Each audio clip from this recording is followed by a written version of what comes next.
नीलकंठ वर्णी, क्षमा कर दीजिए मुझे, मैंने बहुत बड़ी भूल की है। अरे पीबेक,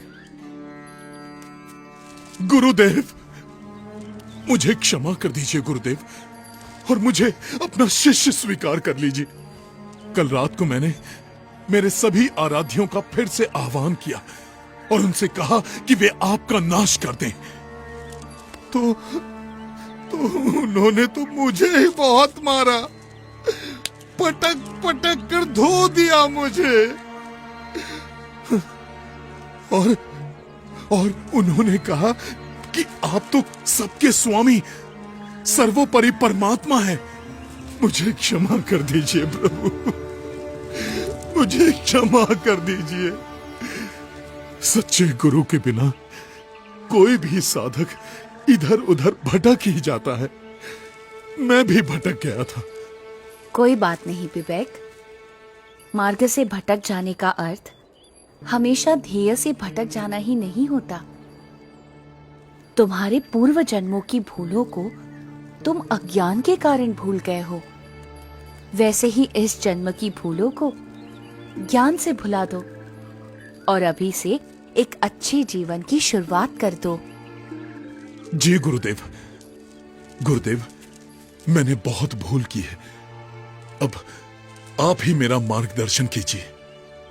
जरूर विवेक, गुरु तो सही मार्ग दिखाने का प्रयास करता ही है, पर उस मार्ग पर चलना वो तो साधक का ही काम है।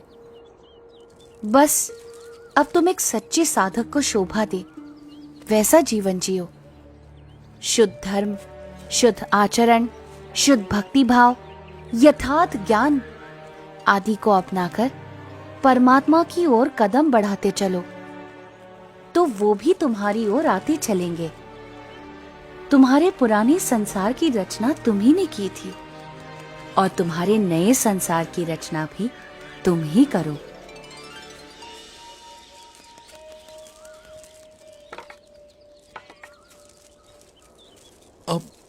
आप कहां चल दिए गुरुदेव?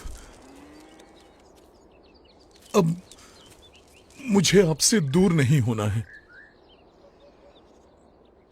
जहां प्रेम है वहां दूरी कैसी? और भौतिक दूरी बढ़ने से हृदय की निकटता मिट थोड़ी ना जाएगी। विवेक, गुरु की आज्ञा में रहना वो उनके साथ रहने के समान ही है। जी गुरुदेव, अब मेरा शेष जीवन आपकी आज्ञा के अनुसार ही बीतेगा। तो मैं सदैव तुम्हारे साथ रहूंगा। प्रणाम गुरुदेव।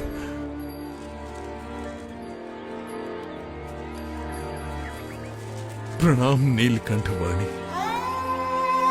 सच्चे गुरु की सच्ची संगति और उस संगति से आत्यंतिक मोक्ष की प्राप्ति, साक्षात परमात्मा की प्राप्ति, परम कल्याण के इस परम संदेश को फैलाने के लिए अपने अगले पड़ावों की ओर नीलकंठ वर्णी आगे बढ़ चले, असम के घने वनों से होते हुए।